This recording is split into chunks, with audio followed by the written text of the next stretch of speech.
What if I told you that Shimotsuki Ryuma is why the world is afraid of Wano? Well, he was so powerful that the legends are known across the world about him. Due to his strength alone, the world recognizes Wano as the land of samurai. In fact, he is hailed as the greatest samurai to have ever lived. And to top it all off, did you know that throughout Ryuma's life, he had never been defeated? And that is why he even earned a title that is on the same level as Joyboy. That's why he was known as the Sword God or the God of the Blade. A title on the same level as the Sun God, nika. So what made him the Sword God? To understand this, let's start from the beginning. From the past when the world knew Wano as the land of gold. During that era, Wano was so beautiful that pirates lusted after it, and even the celestial dragons desired to rule it. Of course, these mofos want to seize everything. But Shimotsuki Ryuma was the one who stood against them and single-handedly destroyed them. So bad that even 700 years after his death, no one dared to touch Wano. Because asses were beaten so hard, they were terrified of Ryuma. That's why to this day he is known as the greatest hero of Wano as well. But everything that you've heard up until now is just a taste of his legend. So what's the real secret behind Ryuma's strength? Or what made him so powerful? One of his well-known feats is that he slew dragons. One in Wano's capital and the other in a one-shot manga titled Monsters. Don't worry, by the end of the video, you'll know exactly how Ryuma killed his dragon. Speaking of dragons, I just realized that Kaido is one lucky son of a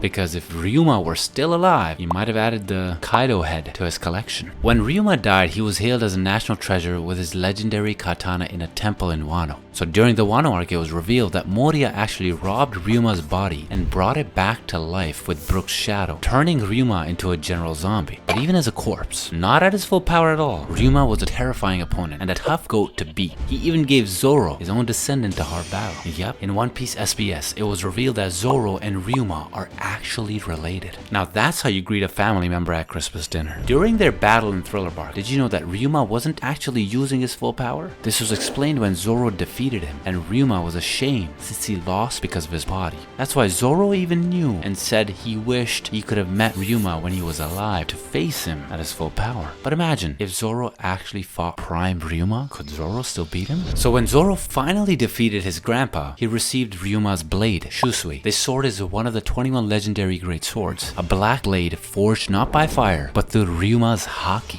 which is so strong that he permanently blackened his blade. For those who don't know what a black blade is, it's a sword that is permanently imbued with haki or willpower, that even after the owner dies, the haki will stay in that sword. And there are only two black blades in the entire series, Shusui and Yoru, which is Mihawk's sword. Back to Ryuma. His name is known throughout the world, and due to his legendary feats, he is hailed as the greatest samurai to have ever lived. His swordsmanship was so great that they even called him a god, and that's why he was known as a sword god, a title on an equal level to Joyboy. And Ryuma is so powerful that he actually has his own anime adaptation coming.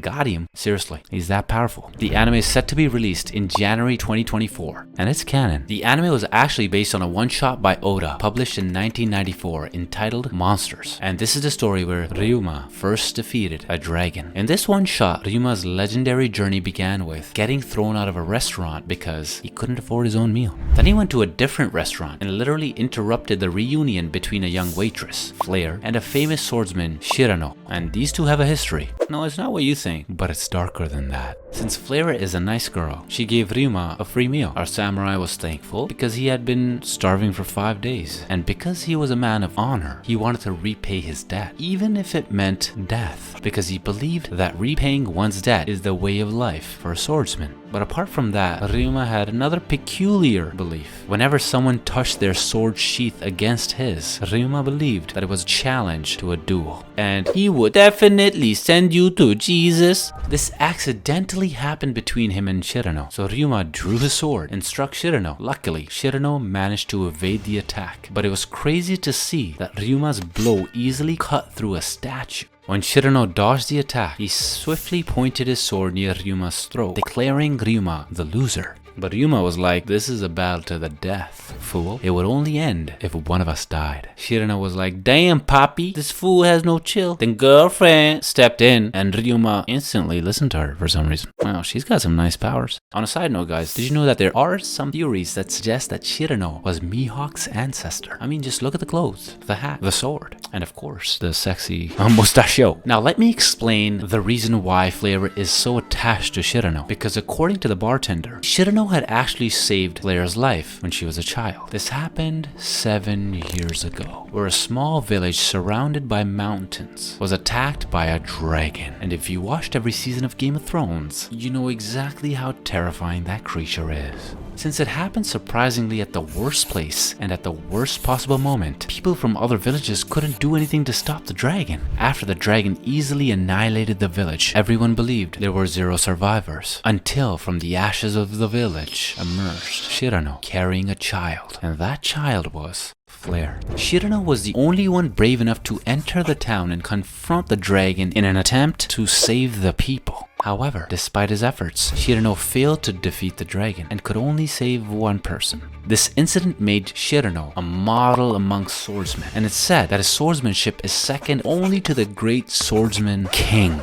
Ryuma had also heard of that name and mentioned that King might have a great warrior soul, and Ryuma wanted to fight this king someday. But who is this king? Don't worry, you'll get the answer to that question too. Let me tell you what happened when our samurai left the restaurant. Ryuma encountered another swordsman whose name was literally tattooed on his face, DR. Then this guy accidentally touched Ryuma's sheath. And of course, you know what was about to go down right now, you know? But Ryuma didn't realize that this guy is quite the good actor, you know? Round of applause for this guy. DR accused Ryuma of stabbing him and also claimed that Ryuma was after the dragon horn, which is an item that could summon a dragon. Some people thought that the horn was fake, but DR still blew the horn and said that it was now up to the villagers whether they believed him or not. When DR died, everyone panicked and quickly started blaming Ryuma. As Ryuma tried to defend himself, he saw Flare, hoping to support him, but to his surprise, Flare slapped him and even called him a murderer. Bro, what a turnoff. Ryuma is so confused and he refuses to take responsibility. Then Shirano arrived and confirmed that the horn was real. He explained that 10 years ago, when the dragon horn was stolen, the men who were guarding it were actually his subordinates. And the only thing he regrets is that he wasn't there to protect them and it. So Shirano pointed out that even if they blame Ryuma, the dragon will still come to the village. Then Shirano asked the people if they would allow him to face the dragon alone. And all of them were like, oh, hell yeah. I mean, yeah, you go slay that beast, Shirano. But this girl right here? Nah, she didn't say yes to that plan. After most of the townspeople had left, only Flare and Ryuma stayed inside the restaurant. Though Flare was starting to be haunted by her memories. The fire, the dragon, the screams. Everything she saw 7 years ago that terrified her was replaying in her head.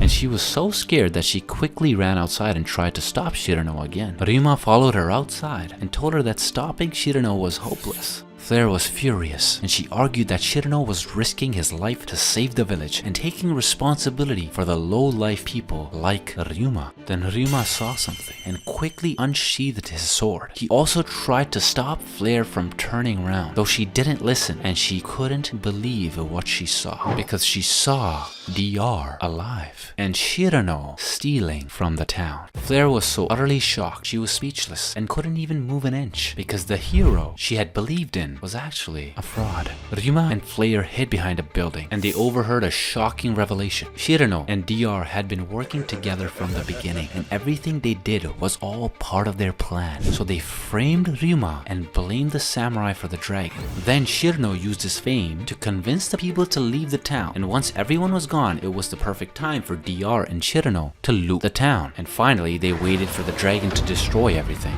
This is exactly what they must have done 7 years ago, meaning these two are actually the ones who were responsible for the tragic incident at that time. They are the reason why Flare's village was destroyed. But even more shocking, Shirano revealed that he himself was the man who killed Flare's father. Not only that, but Shirano mentioned that he just used Flare to earn some prestige. And thanks to her, he's now a famous swordsman. So after hearing all of this, Flare instantly regretted everything she had said about Ryuma and asked Ryuma to leave the town immediately for his safety. But instead of leaving the town as well, Flare rushed back to her house because she was heartbroken. since the person she had believed in was actually the reason why she had lost everything she loved. When Ryuma witnessed Flare's anguish, it filled him with anger, rage, and Ryuma decided to confront Shirano and DR. The moment Ryuma met the two criminals, he said to their faces, "Any guy who touches the sheets so easily is a sure sign that he lacks a warrior's soul." The two thieves just laughed at Ryuma, and Shirano admitted that Ryuma was right. Shirano also confirmed that they were the ones responsible for the incident 7 years ago, and that he was the one who killed his own subordinates to steal the dragon's horn. Then Shirano went to attack Ryuma, but he underestimated the samurai. Ryuma killed Shirano instantly with just one strike. DR couldn't believe what he just witnessed. He begged for his life, claiming the horn he used was fake and he still had the real one. Using that as leverage, DR pleaded that if Ryuma killed him, that they wouldn't be able to stop the dragon without him because he alone could control it. But Ryuma didn't give a shit and killed DR.